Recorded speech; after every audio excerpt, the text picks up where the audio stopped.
On this episode of Mythbusters, it's all about you with Viewer Special 2 as we tackle the top 5 fan favorites.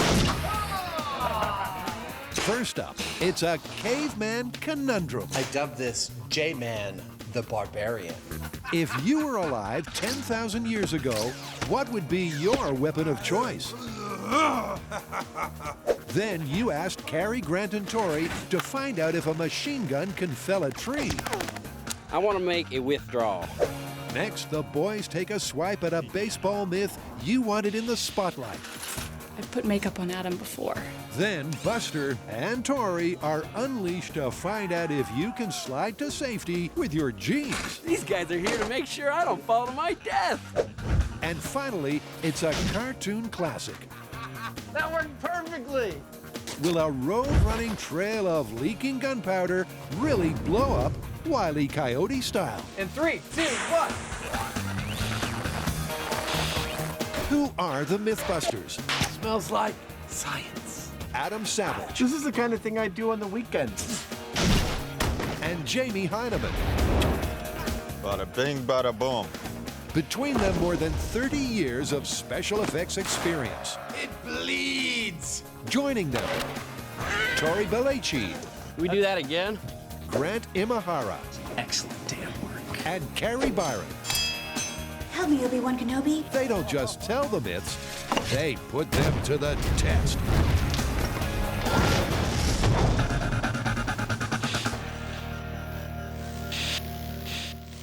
Adam and Jamie asked for them, and you guys delivered. Big time.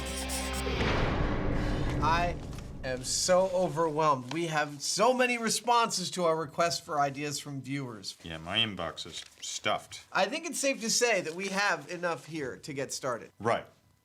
Mythbusters Viewer Special number 2. Let's go. All right. And for the first fan theory, one half of the team is getting dressed up. And it's not Jamie. Here we go again. Oh, I like this. I'm trying to get into the mood. Because what we have here is not so much a myth per se as more like a historical conundrum that a fan has asked us to answer. This particular fan is an archaeological professor, and he notes that this kind of arrowhead is the most common archaeological find. And he's wondering why. I mean, if you're a hunter and you need to go get some dinner, are you gonna spend all the time to make this? Or are you gonna sharpen a stick and just head on out? So the question is, why would they go to all this trouble to make this? Does it really make it a more effective killing tool? Exactly. This prehistory mystery comes courtesy of archaeology professor Todd Surreville. It's a fact that thousands of stone arrowheads are found each and every year. But Doc Todd wants the Mythbusters to find out why. Why did our stony-faced ancestors have a fondness for flint when an easy-to-make sharpened stick may have worked just as well? So where do we start? Well, I think we should start and find out how long it takes to make a flint arrowhead as opposed to a sharpened stick. Let's have a race. You should make some flint ones, and I'll sharpen some sticks, and we'll compare production times. Yeah, and when it comes to testing time, we need to both look at their lethality as well as their accuracy, because they're both important. I agree. So if you're ready, time to dust off those flint napping skills, because if I'm right, it's about 70 years since you've done it last. And they're off. First up in this archaeology anecdote, Adam and Jamie go head-to-head in an arrow-making time trial. Stickmaker Savage has made a razor-sharp point in no time at all. But Jamie's finding fashioning flint is far from easy. Okay. 3.5 minutes. I can't even come close to competing with that. There's no contest. Jamie's been shafted. But he keeps chipping away, and an hour later, finally finishes. We've just seen that it takes much longer to make a stone arrowhead. Now we need to find out if that makes for better arrows. And to do that, we're going to start with a simple lethality test. We'll make some more flint heads, we'll make some more pointed sticks, and we'll fire them into a ballistics gel dummy from a point-blank range. To make sure that both arrow types are fired consistently, we're going to use the automatic archer that we built for the Ninja Special. So, that's the plan. But what does our resident Neanderthal think is going to happen?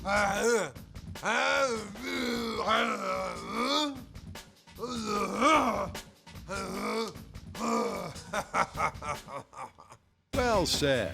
So with the predictions in place, it's time to get to the point. All right, you ready? Go for it. Here we go. In 3, 2, 1. Worked like a charm. Totally. The sharp stick shot straight as an arrow. But what about the all-important penetration? Wow. 8.5 inches. 8.5 inches ain't bad, but will the flint be flung further? Okay, here goes the arrowhead in 3, 2, 1. Look at that. That is pretty clear. The arrowhead went a good inch farther.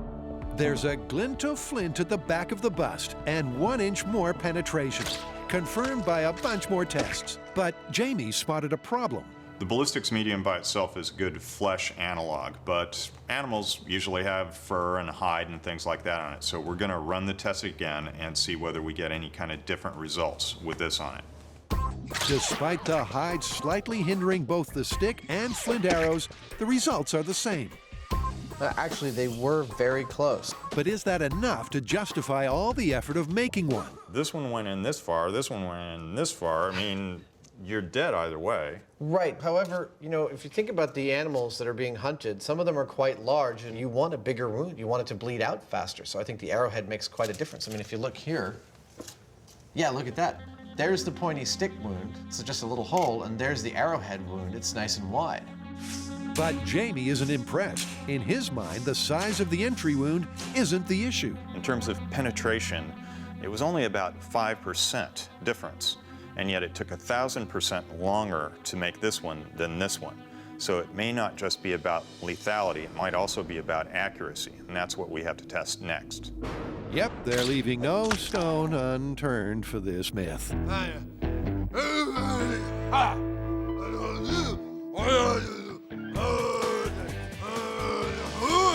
The Mythbusters.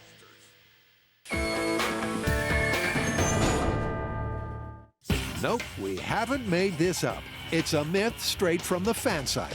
For the next viewer myth, a fan wants to know if you can chop down a tree with a machine gun.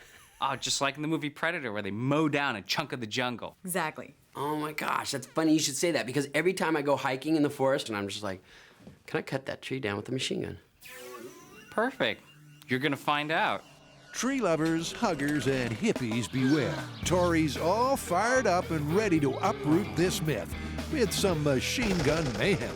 Machine guns are a formidable weapon and have been in use for over 100 years. Their deadly spray of bullets, lethal on the battlefield, is, or so the fans claim, the ideal tool for tree felling. So how are we going to test this myth? Because I don't want to go around destroying trees. Well, why don't we get some trees that have been freshly felled for clearing purposes? We'll create our own artificial forest. That way, no trees will have been killed in the busting of this myth. Well, that solves the tree problem. Now we gotta figure out what kind of machine gun we're gonna use. I think to test this properly, we're gonna need to get a bunch of machine guns and see if any of them will cut down a tree. You know, I think the kind of artillery that we're going to want to use to test this myth is something that's not going to be accessible in California. So I think we're going to have to go back to that secret location where Jamie and Adam tested shooting fish in a barrel. Ah, the secret location. I hope they allow us back. Who's with me? Come on, everybody! Get your guns! Let's go to the forest! Chop down the trees! Right there is the reason our insurance premiums are so high. So it's off for some fun in the Arizona sun. We're gonna have some fun! On scene at the secret location, the team need just 2 ingredients. Machine guns are no problem, but the tree line around here has flatline. So the guys packed their own. We have 3 freshly cut pine trees. Grant's digging holes right now so that we can stick them up. We're gonna fire at them, see if we can cut them down. If they do, it won't be because they've selected saplings. These pine trees are fully 2 feet in diameter and 2 tons apiece. And before you can say dead trees stalking, the desert is blooming tree trunks. Among them, arboreal expert Mark Mall has planted an extra challenge. We have 3 freshly cut pine, but what's the tree at the end? The tree at the end is a native mesquite tree. Is that harder to cut through? Why do we have this one? It's about 4 times as dense as the pine tree, and it's going to give the machine gun a run for its money. Yep, this hardcore hardwood is as tough as timber gets, making it the ultimate challenge for the machine gun. But before either tree faces the firing squad, Tori takes us through the arsenal. Now, a machine gun is a very general term, so what we've done is we've chosen 3 different types to cover a very large range. For our small machine gun, we're gonna go with the Thompson submachine gun. It shoots a .45 caliber round. This is like your classic gangster machine gun that you see in the 30s. The next, our medium range machine gun, is called the SAW. How ironic. It's a squad automatic weapon, and it shoots a .223 fully automatic. This one is gonna be fun to shoot. Finally, for our big one, we're shooting the Minigun. And this shoots a .30 caliber round, 3,000 rounds per minute. My money for cutting down a tree is on this bad boy right here. Adam and Jamie have been asked by a fan why our ancient ancestors spent so much time making flint arrowheads, when sharpened sticks might have worked just as well. But the caveman jury is still out, because in the so-called lethality testing, both arrow types were pretty much equal. So what's next?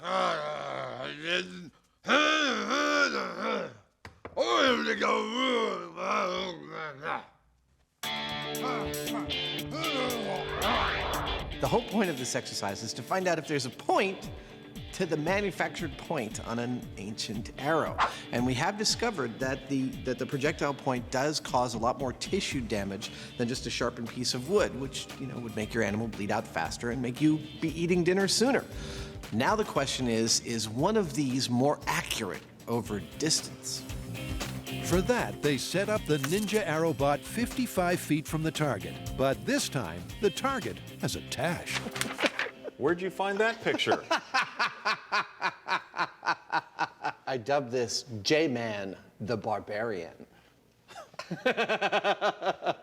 With J-Man in place, Adam and Jamie line up for round 1.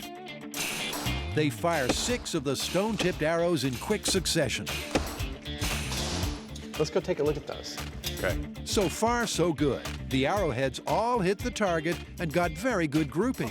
And to avoid confusion, I've marked in green group number 1, which are all the arrows that had actual flint arrowheads on them. It still is quite deadly at 50 feet in hitting a large fleshy target like Mr. Hyneman. Now the question is, will we be able to see any difference with the non-arrow-headed tipped arrows? Sharpened sticks. Fire 1. In 3, 2, 1. this time it's a volley of 6 sharpened sticks. Let's inspect. And just like in the lethality tests, they refuse to be significantly outperformed by their stony counterparts. Well, we've got one up here that's out by itself. Yeah, one bogey. But the rest are pretty much just as clustered as the arrow-headed arrows. At this distance, it doesn't seem to me to be much of a difference. No. Interesting. Dude, you're looking a little worse for wear here. You shot me in the neck, man. Oh, it's only a flash wound. I can go on. So, in summary, our Stone Age scientists have tried lethality testing. Actually, they were very close. And only got a difference in the size of the entry wound. They tried testing accuracy. Please stop hitting me with arrows. That hurts. And got the same result. In terms of performance, the arrows are virtually the same. So how do we answer this Dr. Todd's fan fable? Well, here are the facts. It took more than 10 times longer to make an arrow with an arrowhead on it than it did to make a sharpened stick. And yet, neither of them were any better than the other one as far as accuracy or penetration. Yes, but we did find that the arrowhead made a bigger wound. And that means that whatever you're hunting, whether it's a bison or a mammoth or what have you, that bigger wound's gonna mean it bleeds out faster. And that means it's gonna die quicker and you're gonna eat sooner. And in the hunting game, baby, that's everything. And you also have to consider that the arrow shafts are made out of wood, and if it's just a sharpened stick, it's gonna rot.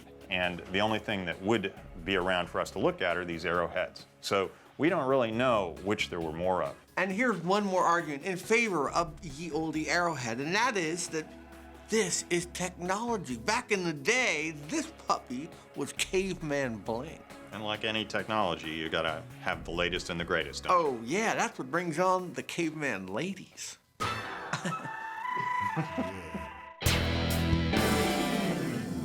Chopping down trees is a backbreaking and dangerous job. But could there be a better way? Mythbuster fans want to know if you could replace a saw with a machine gun. But enough shooting the breeze. How about them trees? Okay, so our first weapon up today is the Thompson submachine gun, otherwise known as the Tommy gun. Most people know it as the classic gangster weapon. Al Capone, John Dillinger, Machine Gun Kelly, this was their weapon of choice. So Grad Hitman Imahara has the tree machine gun myth in his sights. He locks, he loads, and lets loose with a drum full of 45 caliber bullets at 500 rounds a minute. But it's soon clear the handheld automatic is far from ideal. You know what, one thing I'm seeing with the machine gun, it's just tough to keep it on target because you constantly want to rise up. It just pushes you like that. It's going to be tough to cut, to hit the same spot on the tree. Yes, the kickback is making it tough for Grant to focus his fire. And because the safety team won't let him get any closer, Carrie decides the Tommy gun just won't cut it. Grant just sprayed one of these pine trees with bullets. And it didn't give the cutting effect that I even expected. It just had a few dings here and there. So if in this myth they were talking about a Tommy gun, this myth is totally busted. Which means it's time to up the ante. I want to make a withdrawal. Do you think you can help me? Tori, looking like a Gun Enthusiast magazine cover, is confident the squad automatic weapon, or the saw, will live up to its name. With this machine gun, I think we have a better chance of cutting down a tree just because these bullets are going to be flying at a lot faster velocity, so they should be cutting through the tree. But it's probably going to take a really long time and a lot of ammo, which is okay with me. So Tori assumes the position.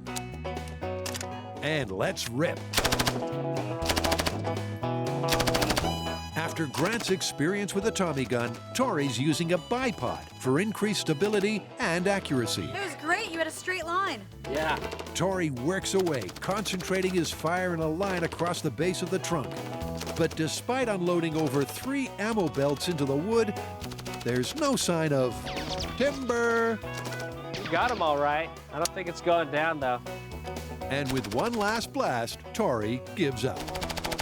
But unlike the Tommy gun, the saw bullets did go all the way through the trunk. But the relatively small caliber .223 meant the damage was limited and the tree stayed standing. But the myth is still alive because Carrie Mad Max Byron is up next.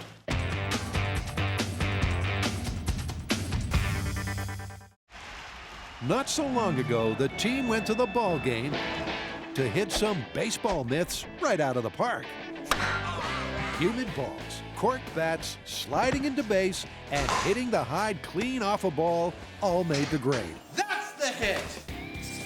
But the fans say there was one glaring omission. Can you guess what's next? Let me see. Eye black? Good call. Well, eye black's supposed to do what? Make you see better? Yeah, by cutting the glare. Either that or it's supposed to strike the fear into your opponents because it looks like war paint. Well, how are we going to test that? Well, I think we should bring Jess into it, and I think she should put some eye black on us, and it's pretty simple. We go out into the sunlight and we take an eye test, both with and without eye black on our face. Except we can't know which one we've got on. So for one of us, she'll do eye black, and for the other, she'll do regular makeup. We won't know which one, so the test will be blind. So to speak. Exactly. So outside, Jess positions the eye chart so the guys will face directly into the sun. Close your eyes. Then she launches a smear campaign, putting eye black on Adam. I've put makeup on Adam before. When was that? Oh, you know. And ordinary makeup on Jamie. Remember, they don't know which substance they've got on their faces. Ooh, it's bright outside. Then they take turns sitting Jess's eye exam. HVZDS. NCVKD. ONV. CSV. DVOHC. SR. I think that's the last line. The third to the last is the smallest one I can read. At the end of round one, Adam and Jamie each made just a single mistake. Could you tell what you had under your eyes? Honestly, I could not tell whether I had a light or dark color under my eyes.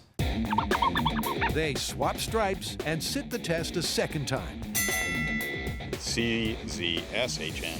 Is Jamie finding it easier with the eye black on? NCVKDC. Is Adam struggling with the glare now that his cheeks no longer bear the sooty swipe? How'd I do on that last one? Well, actually, the results are the same. One wrong letter each. However, I really feel like I can see it better. Please tell me I'm wearing the eye black. No? Negative results. I'm guessing that what is down there now is lighter because my eyes feel a little bit more kind of irritated. Is what's on me now a lighter color? No, actually, it's black, and I think it really complements the beret. Oh. so both feel the test was harder with the eye black on. But because the eye test is so subjective, they decide to remove the human element. They're going to use a fake face with a fake tan. Not entirely awful. And insert a light meter into the eye socket. Here's what's going to happen. This is the eye black testing platform. I've got a professional grade, very sensitive light meter sticking out through her eyeball. I've got professional grade eye black from the sporting goods store. Gonna take a reading with the light on, without the eye black and with the eye black, and see if there's a difference. With a single light source beaming down on our one-eyed outfielder, it's now settled out at around 3,160 or so. The guys note down the reading, measured in lux, with and without eye black. It's about the same. Yeah. I mean, the difference in a couple of lux, you'd never notice it with your naked eye. So the eye black didn't affect the amount of light bouncing off the cheek and into the eyeball. Is that it? Or do you have any other ideas? Don't these guys normally wear baseball caps? Yeah. Let's put one on and see what happens. Then maybe it's about the reflected light, not the direct light. On goes the cap, and without eye black, the light meter hovers around 103 lux. Then, being careful not to move the cap, Adam adds the pigment. It's pretty well stabilized, well below 100, like, 90, thereabouts. That's significant. Yeah. With the cap on, the eye black definitely reduced the amount of reflected light. And let's face it, when did you last see a baseballer without his cap? What do you reckon? Well, it's funny. The eye black tests that we were first doing really seemed to point towards the opposite of conventional wisdom. It seemed like we were about to prove that the eye black makes it worse for you in bright sunlight rather than better. Indeed. But once we threw in the addition of the baseball cap, the change in the total amount of light coming in actually turned it in the other direction. It looks like eye black actually does help. So it's plausible. I would agree. This one is, plausible.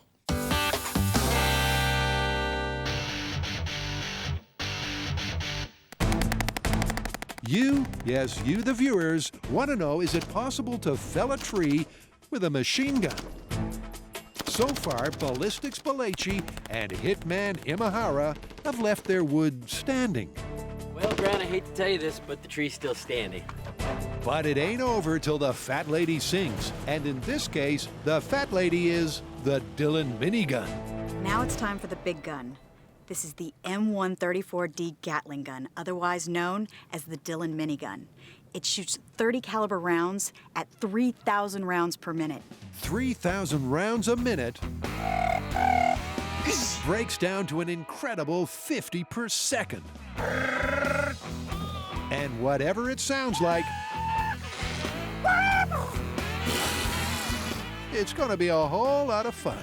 Grant, curious to know how long it'll take to take down the tree, has a stopwatch ready. Okay, we're going hot. Carrie primes the gun and lines up her target. In 3, 2, 1. Now that's a machine gun. In a torrential downpour, the spent cartridges pile up around Carrie's feet. And in less than a minute, the tree catches fire and... Nice job, you cut it down. What was the time? 45 seconds. Wow. Oh my gosh! Dude, you just riddled this thing. Look at it. It's the splinter maker. Oh my goodness. Yeah, it's just like, psst, there's nothing left structurally. Smells like campfire. Oh, it smells good. Wow. It smells like destruction. Yep, Carrie has sawn her victim in half, which leaves just one conclusion. Well, I think there's one thing we can definitely say. Cutting down a tree with a machine gun, as long as it's a Dillon Gatling, totally confirmed. Okay, so it can be done. But Tori has a question. I wonder how long it would take to cut this with a chainsaw. So we're just gonna do a little test, see how long it would take for a chainsaw to cut through the same tree. I'd rather use a minigun, but let's try the chainsaw, see how it goes.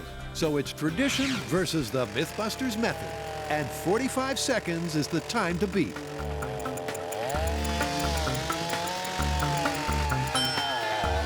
Sorry, buddy. That was 45 seconds. I was able to get halfway through the tree with the chainsaw, but the chainsaw didn't cost $60,000. So the cheap and cheerful chainsaw is no match for the minigun. But before the team wander off into the sunset, there's one last challenge, the mesquite. Remember, this tree has 4 times the density of the pine, making it a much tougher target. But is it tough enough? We're going hot. 3, 2, 1.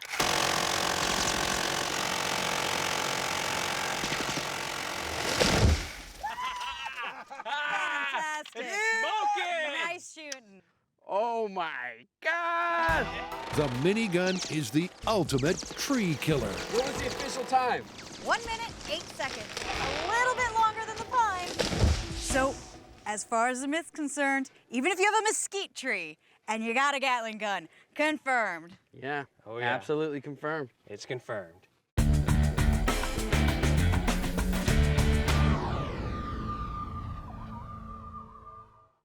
Not so long ago, the team tested out some hard-wearing myths surrounding jeans. Grant showed that shrink to fit was busted at the seams. Are we gonna have to amputate his legs? I don't think you're gonna have to. And Tori got dragged through dirt to show denim didn't catch fire. But there's another fabrication the fans want unzipped. Okay, here's the myth. Guy's on a ski lift. The chair stops. He panics. So what does he do? He pulls off his jeans, he flips it over the top of the wire, and he sails to safety as if he's on a zip line. Yeah! We definitely have to try that one. A zip line is a cable suspended at an angle with a free-moving pulley. Then all you need to glide through the air with the greatest of ease is a tight grip and good old gravity. But on a stalled ski lift, can you use this notion of motion to escape? Can your denim duds really be used to slide safely back to ground? Let's go try that.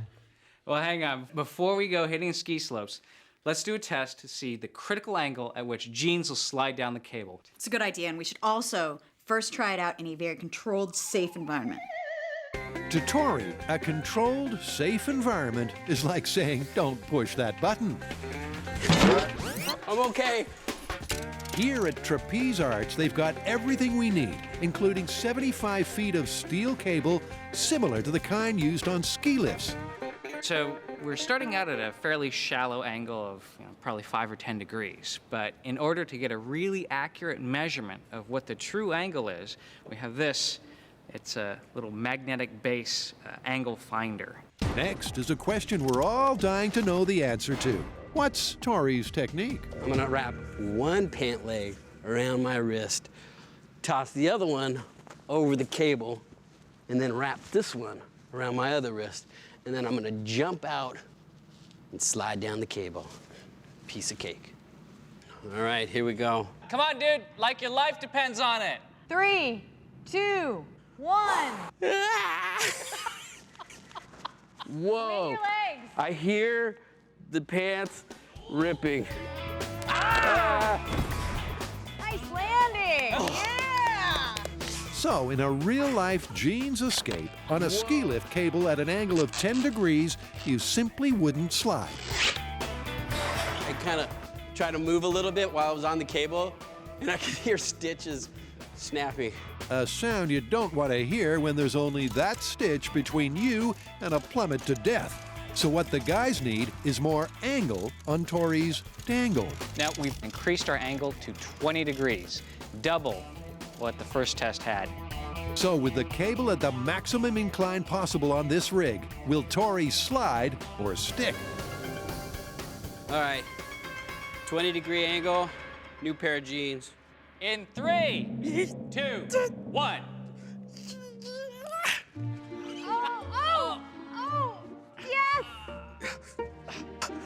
I guess if my life depended on it, it might take me some time. Pretty good crawl. This time round, Tori does get further down. I wouldn't fall and die. But remember, this myth is about an effortless glide to freedom, not a jerky bunny hop. And check out the big brain on Grant, because he's got an idea. One thing that we're missing is lubricant. So I was looking it up online. Turns out they use a light oil. Now, we don't have exactly the same thing, but we have something that is the same consistency, castor oil. It's Jamie's shop motto in action. If in doubt, lubricate. But will it be the key to the swift escape described in this viewer-inspired myth? I didn't think it was gonna happen. I really didn't think it was. Tori made it down, but how did the jeans cope with the friction from the cable? Totally ripped right up the crotch. Yeah, but maybe the waistband would save you. Maybe. I think in real life, Tori would meet his death if he tried to use this method to get down from the ski lift. Those ski lifts are really long. He went down maybe 20 feet before those jeans split in half. I'm not seeing this being the most reasonable way to get rescued from being stuck on the mountain. There's only one way to find out for sure, full scale, on a real ski lift. Here's hoping Tori's denim duds are double stitched.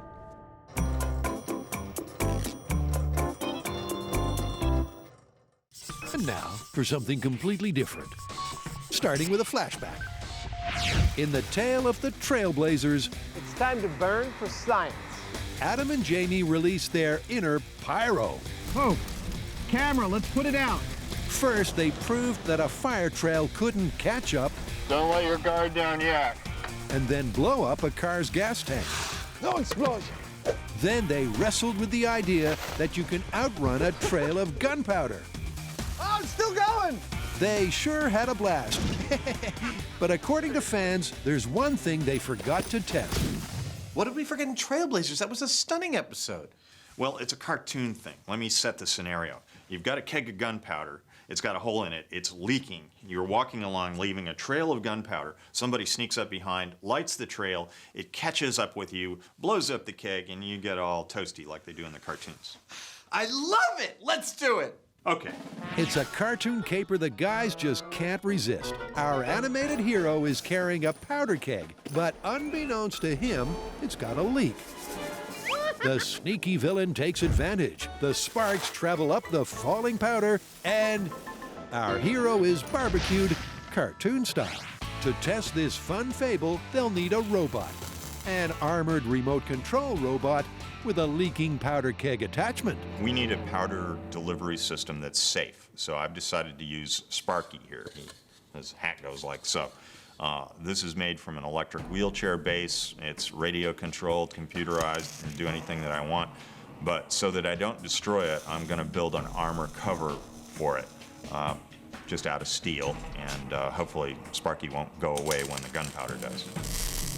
There we have it. It's gonna be like, run, Sparky, run!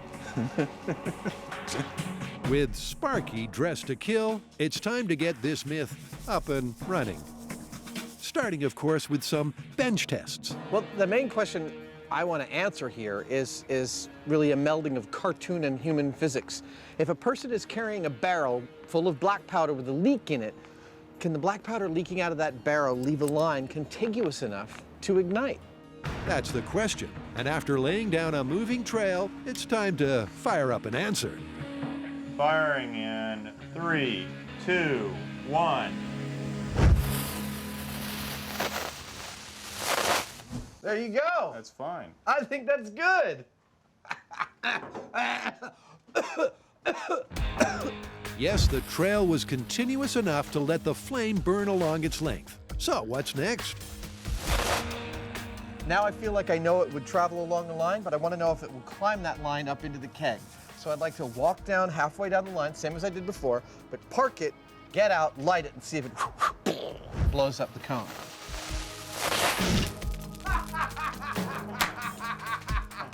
That worked perfectly. Mythbusters and perfection. Not words you often hear in association. That was very satisfying. That was perfect. It was like, boom. Little pop at the end there. Tells me what I need to know. And what he needs to know is it's time to hit the bomb range with Sparky and a truckload of gunpowder.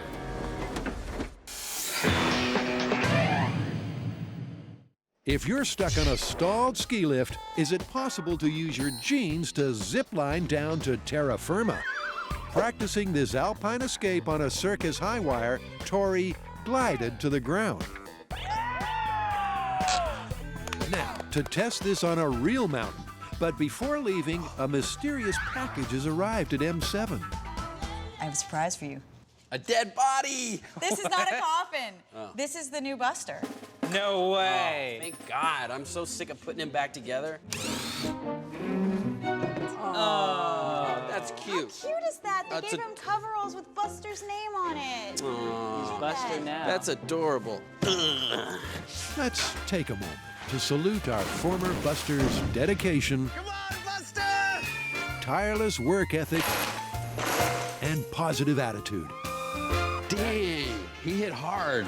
Thanks a bunch, buddy. It's time for a well-earned retirement. That was cool!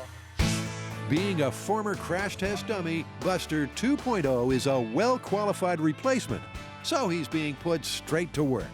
Tori is prepping him to take the first zipline plunge. Before any of us try it, we're gonna let Buster try it first so we can see how dangerous it is. Tori carefully replaces Buster's hands with metal clamps, tests his jeans grappling grip, Looks like it's gonna hold on to me. and loads him into the van. Leaving Carrie at home to rest her sore leg, the guys head for the hills. It's Bigfoot, it's confirmed. That's not the myth we're busting. Relax. The Sierra at Tahoe Resort is their destination, and despite knowing Buster will be going first, Tori's a little nervous. That's a lot steeper than I thought it was gonna be. Yep, and we're doing it all the way from the top. When we were at Trapeze Arts, we found that an angle of 20 degrees was just enough to start sliding down the line with a pair of jeans when the line was greased. Here at Sierra at Tahoe, they have the same consistency grease. Just to hedge our bets, we've found a section of line close to the top that's at 25 degrees. If I get quiet, don't take it personally. I'm not mad, I'm just freaking out. Try and avoid the rocks. Yeah. At the top, Chief Rigger Lawrence and his crew are putting together a safety system of ropes and pulleys. These guys are here to make sure I don't fall to my death. Tori and Grant strap on their harnesses, secure themselves to the chair, hoist in Buster, and head downhill. Are we nuts or what? Oh my God. So what's the denim divination? The best case scenario for Buster is that he and his jeans will take a very quick ride down the line, slam into the rollers at the end. And the worst case scenario is that he will rip through his jeans and probably plummet to his doom. When they reach the 25-degree mark, they sling over the jeans and secure them to Buster's clamp hands. Buster is ready to go. All we need to do is unhook him from the chair and release this ratchet strap. It's a long journey to the bottom, Buster. Don't forget to write. Here we go. Dropping Buster, Jeansmith, test 1. In 3, 2, 1, go. Get down there. Nothing really happened. We pushed him off, and he just stuck there. Even though Buster is only about 10 pounds lighter than Tori, his weight couldn't overcome the friction of the jeans on the cable, and he simply stuck on the line. What do we do now? How about help him down? Ah! Oh!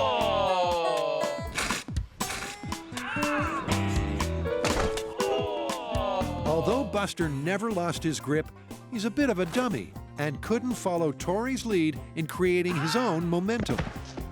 Good job, buddy. Way to take one for the team. Question is, can Tori do any better? No, I don't know if I should have seen that.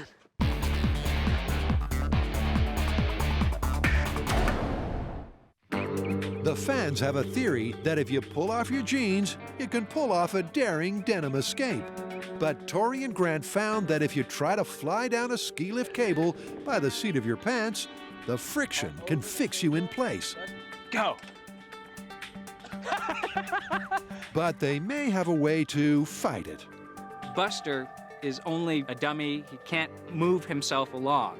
But if you're a real person up there in that situation, if your jeans didn't start to slide immediately, you'd be like, oh, okay, I gotta do something, and move yourself along. Cue Tori for an attempted slide down the ski lift in hot pants. Well, they will be after all the friction. So let's flip the jeans over and try to fly. In 3, 2, 1. Get that weight on those jeans. Nice, nice. Very nice, but it's not easy. My hands started cramping up because I was holding onto the jeans so tight. But then I had to lift my weight off the jeans so that I could shimmy down the cable, and then my arms started getting tired. Our little dungarees-clad flying squirrel is plumb tuckered out. And not only that, stuck. I can't, I'm stuck. See that? Okay, I see it. I'm let go. Ugh. It's so much work trying to get down the cable that it's like, it just doesn't seem like a great way to get down. Plus, the myth implies your jeans are an effective substitute for a zip line, and that's clearly not the case. For me, when I think about a zip wire, it's like, whoa, you know, all the way down. This was not like that. This was like, The jeans themselves actually starting to roll up as they grab onto the cable. There's way too much friction in the system to be able to slide. So guys, how'd it go? It was a little disappointing, and it was nothing like we imagined. You know, you picture going down a zip line. It took a lot more work than that. The jeans kept sticking to the cable. Yeah, using your clothing to escape a ski lift, bad idea. Either the clothing is gonna rip or your arms are gonna give out. So zipline jeans escape, busted. Busted. Busted.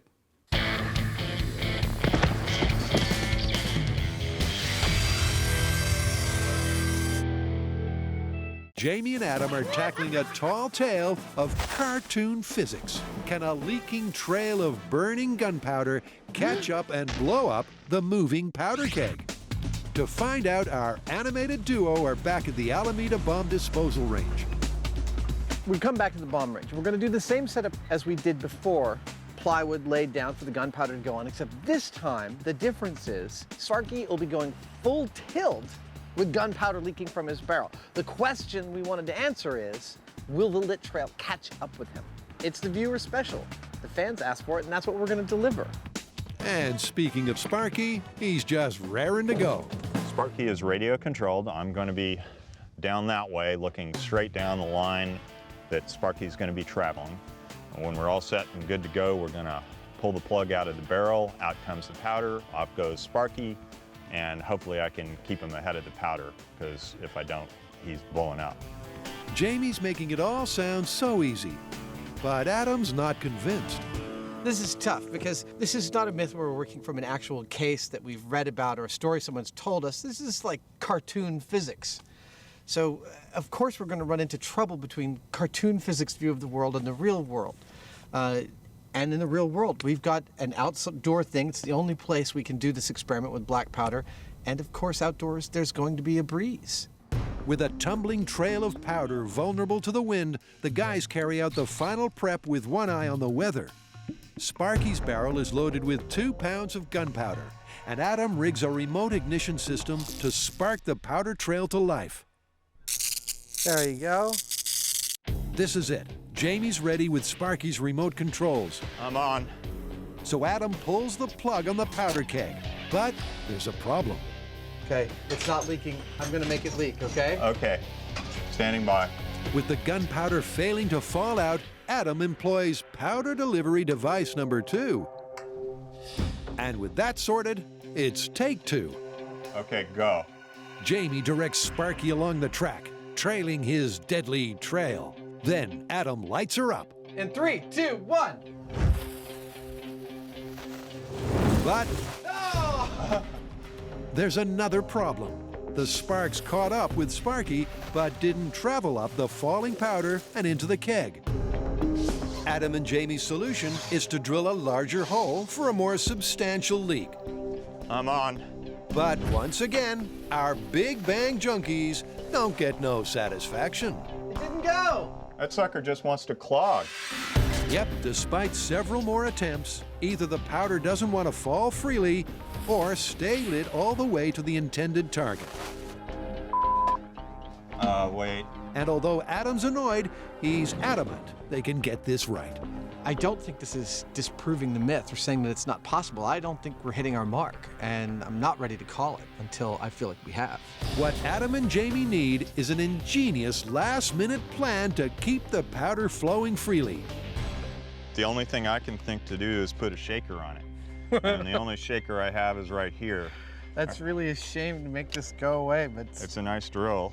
problem is gunpowder's not leaking out of our keg. It keeps on clogging, and every time we tap it, then it comes out. So positing that someone who's holding onto a keg while running is actually imparting some vibration to it, and this is the vibration I'm talking about. Hopefully this will get this thing to drop powder regularly and allow us to blow it to smithereens. It's the last chance for this viewer myth. Now or never. This is No Drill. Here we go.